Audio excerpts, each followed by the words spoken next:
College পড়ুয়া এ শিক্ষার্থী মায়ামির সাদি ইন্টারমিডিয়েট প্রথম বর্ষের ফাইনাল পরীক্ষা দিতে মহেশখালী থেকে কক্সবাজারে এসেছেন। তবে পরীক্ষা শেষে আর বাড়ি ফিরতে পারছেন না তিনি। এর আগে স্পিডবোট চলাচল বন্ধ থাকায় ইংরেজির প্রথম পত্রের পরীক্ষাতেও অংশ নিতে পারেননি তিনি।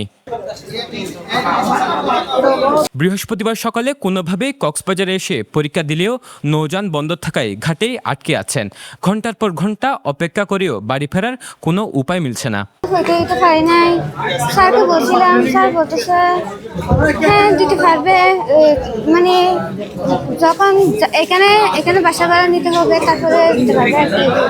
যখন বৃষ্টি হচ্ছে কেউ যাচ্ছে না এরকম বলতেছে। এই শিপঘাটও বন্ধ হয়ে গেছে, শিপঘাটে এদিকেও যেতে পারতেছি না। আবার ফসিও আমার থেকে ইয়া থেকে যেতে হয়েছে, সুপারিয়া দিয়ে যেতে হয়েছে।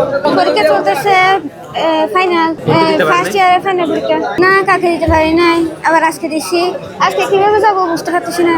আমি দিচ্ছি কলেজে পড়ি ফার্স্ট ইয়ার। ওখানে গিয়ে মানে মহেশখালী ঘাটে গিয়ে আবার চলে গেছিলাম। বন্ধ হচ্ছে, কি করবো বুঝতে পারছি না, যাবো কিভাবে, আসা যাওয়া একটু কঠিন হয়ে গেছে। বরি আবহাওয়ার কারণে কক্সবাজার মহেশখালী নৌরুটে স্পিডবোট চলাচল বন্ধ রেখেছে প্রশাসন। বন্ধ রাখা হয়েছে সি ট্রাক চলাচলও। ফলে দুই পাড়ে আটকা পড়েছেন হাজারো মানুষ। এই সি ট্রাকটা আজকে 7 দিন ধরে বন্ধ। বন্ধ কি কারণ? বিআইটিডব্লিউ যে এটা চালু করেছিল মানুষের সুবিধার্থে, আজকে আমাদের সবচেয়ে বেশি প্রয়োজন এই বৃষ্টির মধ্যে। এই প্রয়োজনের সময় তো আমরা এটা পাচ্ছি না, সি ট্রাক পাচ্ছি না। এই সি ট্রাকটা পেলে আমাদের মানুষের কত রকমের কত আপদ বিপদ, কত রোগী পার হয়, কত কিছু।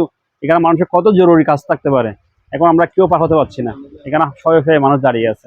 আমাদের যেতে হচ্ছে, কারণ আমরা না গেলে ওখানে আমাদের অনেক ক্ষতি হচ্ছে, বা বিভিন্ন কাজের সমস্যা বা কোনো চাকরি বা কোনো একটা কিছু কাজের বিশেষ মানে প্রয়োজনে তো আমরা যাচ্ছি। নাহলে তো এই তো ওয়াদার মধ্যে আমরা তো এখান থেকে ওখানে পারার আমার কোনো প্রয়োজন নেই।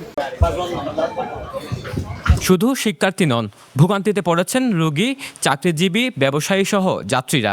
জরুরি প্রয়োজন থাকলেও গন্তব্যে যেতে না পেরে ক্ষোভ বাড়ছে তাদের মধ্যে।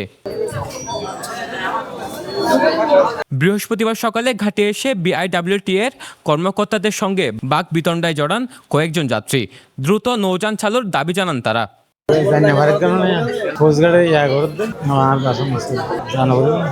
ব্যবস্থা তো নাই, পয়সা লাগবো 11টার পর থেকে এখানে যাতায়াত ব্যবস্থা বন্ধ করে রাখা হয়েছে। তারা যে আমাদের শারীরিক অবস্থার জন্য এত চিন্তিত, আমরা মারা যাব, আমাদের শিশুরা মারা যাবে, আমাদের মা বোনরা মারা যাবে, এখানে একটা দুর্ঘটনা ঘটে যাবে, এত চিন্তা করতেছে। আজকে 3 দিন পর্যন্ত এই চিন্তার কোনো সমাধান কেন তারা বের করে নেয়? আজকে বৃহস্পতিবার, আজকে যাতায়াত এমনিতেই বেশি, তার উপর আমাদের রোগীদের অবস্থাও খারাপ। চট্টগ্রাম থেকে এই কক্সবাজার হাইওয়ে হাজার হাজার মারা যায়, ওই রাস্তাকে বন্ধ করে দিয়েছেন আপনারা। ওই রাস্তা সড়ক পরিবহনকে ওই রাস্তাটা বন্ধ করে দিয়েছে, তাহলে এই রাস্তাটা কেন বন্ধ হবে?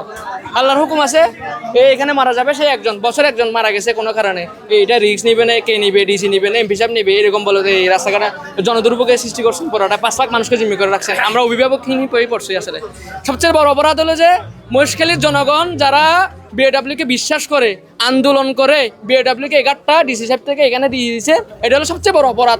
সেটার আজকে ভুক্তভোগী মহেশখালীর মানুষ, জনগণ সেটা এখন বুঝতেছে মহেশখালীর মানুষ। আবহাওয়া স্বাভাবিক না হওয়া পর্যন্ত নৌযান চলাচল বন্ধ থাকতে পারে বলে জানিয়েছেন সংশ্লিষ্ট কর্তৃপক্ষ। তবে দুর্ভোগে পড়া যাত্রীদের দাবি নিরাপত্তা নিশ্চিত করে যত দ্রুত সম্ভব বিকল্প ব্যবস্থা বা সি ট্রাক চালুর উদ্যোগ নেওয়া হোক। সরওয়ার সাকিব, পেনুয়া নিউজ।